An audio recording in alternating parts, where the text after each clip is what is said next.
Hi, everybody. Welcome to the Calvin Show, episode something we're not going to tell you. The Calvin Show is where we talk about how to create a life that is a full expression of your artistry, where your life is a work of art, and where your life makes your dick hard every day. In the famous words of my father. And your father's name is, again? David Anderson. There you go. In the famous words of David Anderson. It's going to be legendary, like Hans Christian Andersen. It's I feel like it's my name is spelled the same as his. That's what I'm saying. Yeah, I feel like definitely you can feel the heritage coming through there. Absolutely. What are we going to talk about today? Well, you and I actually have been having a couple of conversations, and I thought we could talk about kind of a topic that had come up in that, and I think the best way to bring it up is the famous lyrics of Jay-Z, in that my balls and my word is all I have. Ooh. And so we've been talking a lot about the importance of really being impeccable with your word, and when you say something, meaning it and doing what you say. And so I want to hear about how you bring that into your life. Right.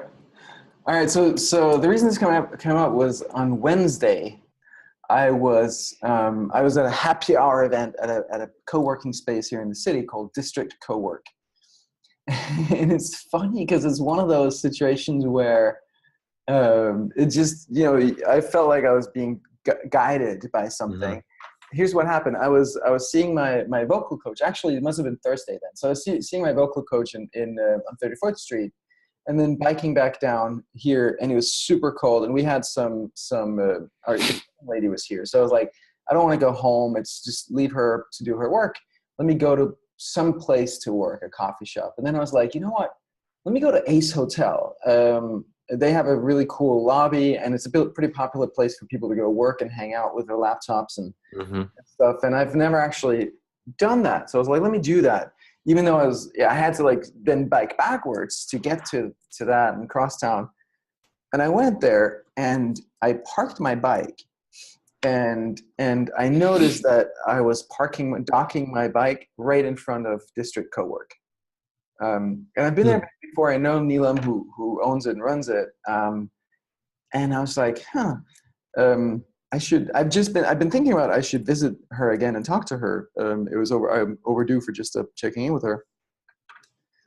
And then I sat down at Ace Hotel in the lobby, right around the corner from that place. I never knew that they were right around the corner.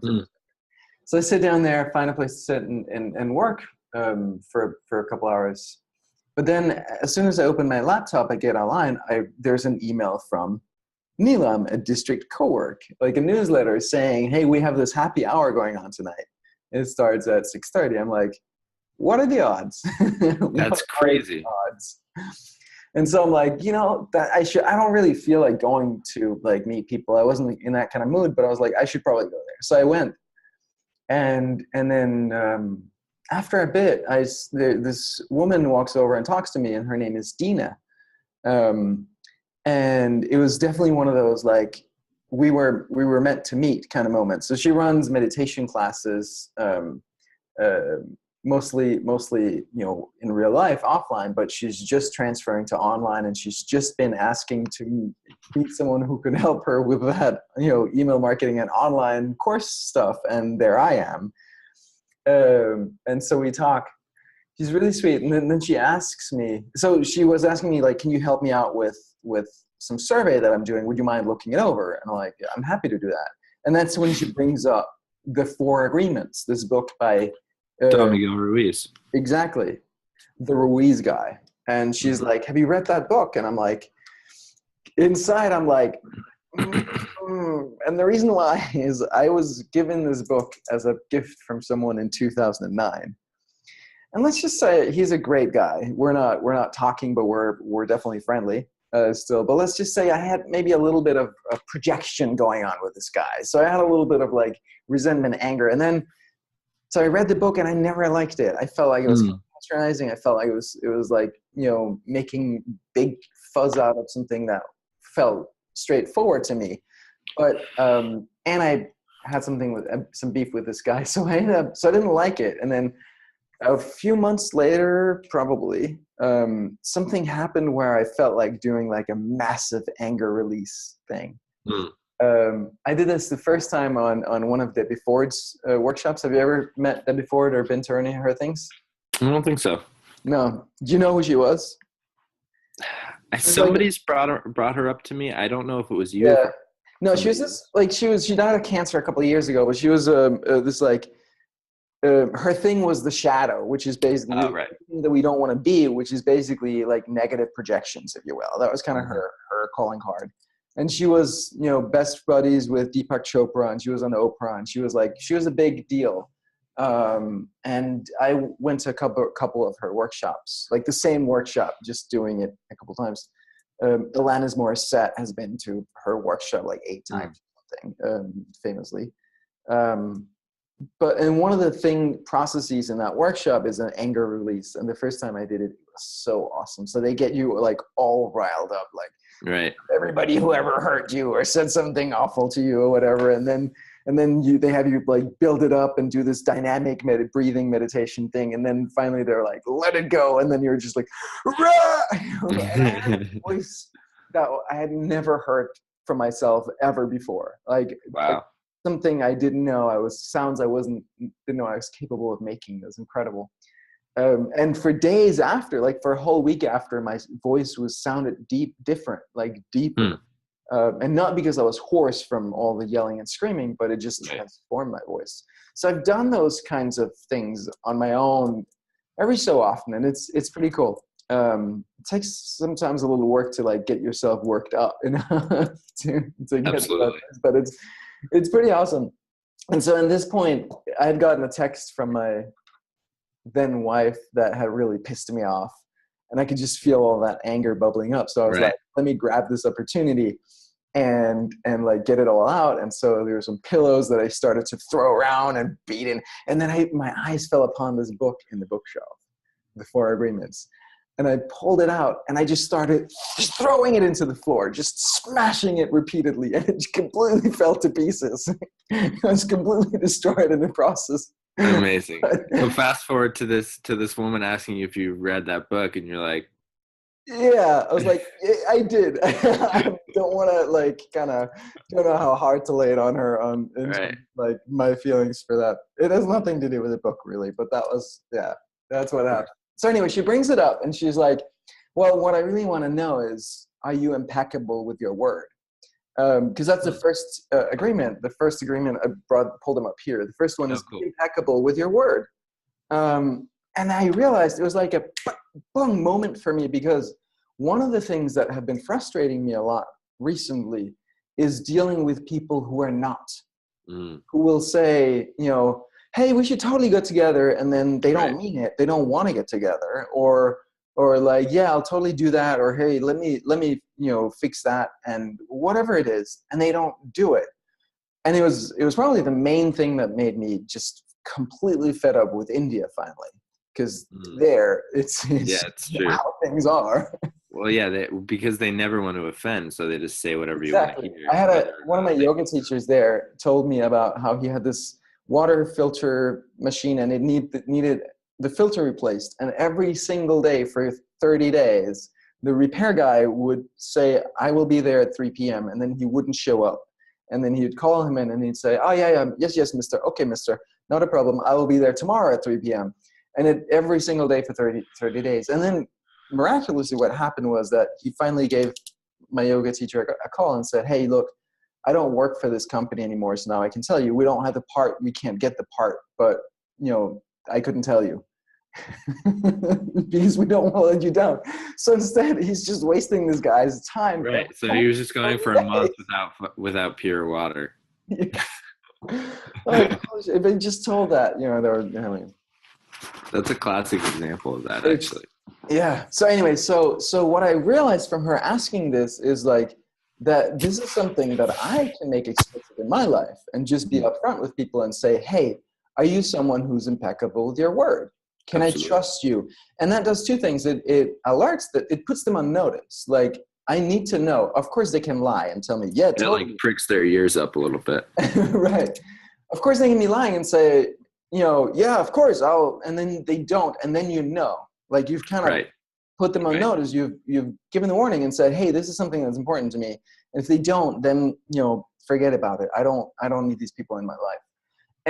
And so that's what this brought to me. And then ridiculously or crazily or surprisingly or something otherly, 2 days later on Saturday, I hang out on the Bean and I meet this this woman, Crystal is her name, and that I like a random stranger. We just start talking. We end up talking for like 3 hours. Pretty cool. Yeah. I'm hoping we'll make music together. She has a gorgeous voice. Nice. Anyway, so and in her purse she has this book. And I'm like, whoa. Oh, the Four Agreements. Yeah.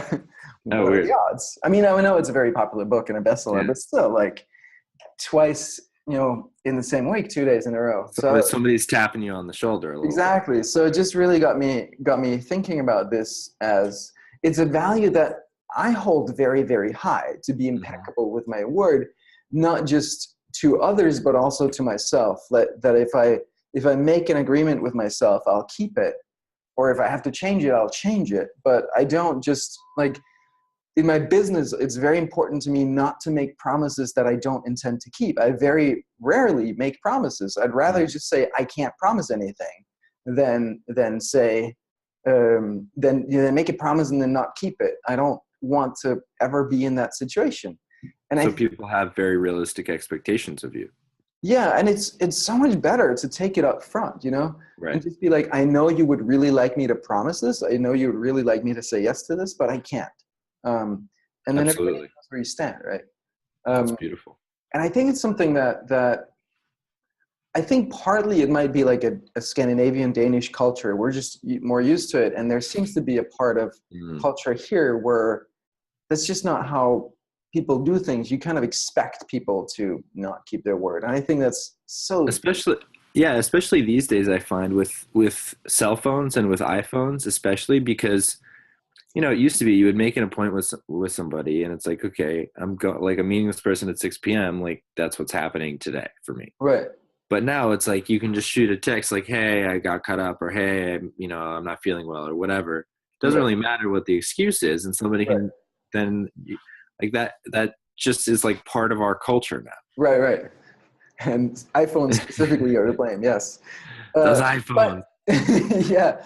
Well, but even there, at least you're communicating. At least you're like, you had an agreement and you change it. Right. But it's the not changing it that is for me is really, really critical. Well, yeah, that's just being not a good relationship person. Yeah, well, it's being out of integrity, right? I mean, that's basically what it comes down to, is being integrity with your word. Is say something, do you mean it? Can I trust it? And I think I just wanted to bring it up here because it's something that's been on my mind for a while, and now I got these reminders with the book, and just I really think it's one of the most important habits to get into, is to always be looking for where you're out of integrity and where you need to get more in integrity. That could be financially as well. Like, are you meeting your financial obligations? They're just another form of a promise that you've made, right? So it's true. Are you keeping those? And I find that personally in my own journey that it can be scary, right? Like at one point there was like, when we were still living in India and broke and in debt, and then my bank came and said, look, you have this line of credit, we need to start like bringing it down and eventually close it out. And it was scary to me, right? Because I was like, oh, they wanted about $1,000 a month paid off on that one. And I was like, shit, can we make that? But making that commitment and then knowing within myself that I'm going to honor my word on this. It's just not negotiable. It forces me to step up and to step into a bigger version of myself. And I feel like that's what it does, this, integrity thing. Um, it forces you to kind of, if that is your number one priority, then you're kind of forced to step into this best version of yourself. uh-huh. And it's scary in the moment to be like, well, I mean, if you have debt that you're not paying off, I mean, that's Right. another form of being out of integrity. Unless, Right. like, to some extent, it can be a choice. But if it's like, I'm just gonna, that kind of Right. thing. Right. No, I'm not paying attention to that. It doesn't exist. Exactly. I'm just gonna ignore it.